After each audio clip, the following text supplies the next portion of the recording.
نشد برای عشق من برای این دیوانت سفر کنی، نشد یه بار به حال من به حال این ویرانت نظر کنی، نشد بیایی عاقبت، نشد برای عاشقت خطر کنی،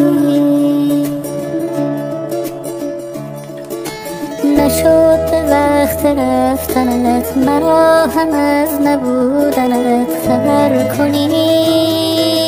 آرام آرام نشستی در دل من ای آشنا، آرام آرام گذشتی از کنارم نامهربان، ای وای از این غم بی پایان.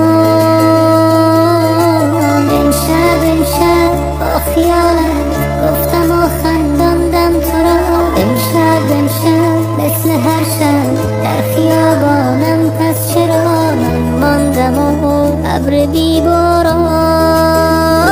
اگر تو عاشقی دقایقی بیا بمان، اگر شکستی مرا هم از خودت بدان، تو را به جان من بمان.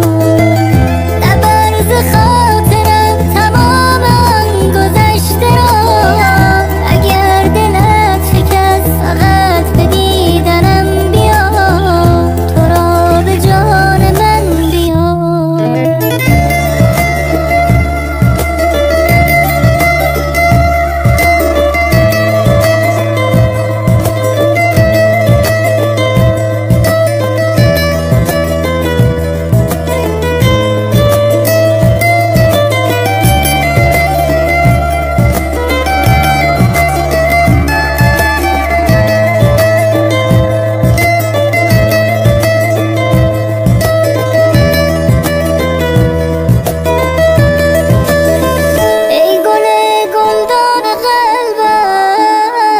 رفتنت بی خانم کرد، ای غم در سینه مانده، دوریت دیوانم کرد. همچو پروانه به دورت گشتم و با من نماندی، شمع من بودی آخر، بر دلم آتش نشاندی.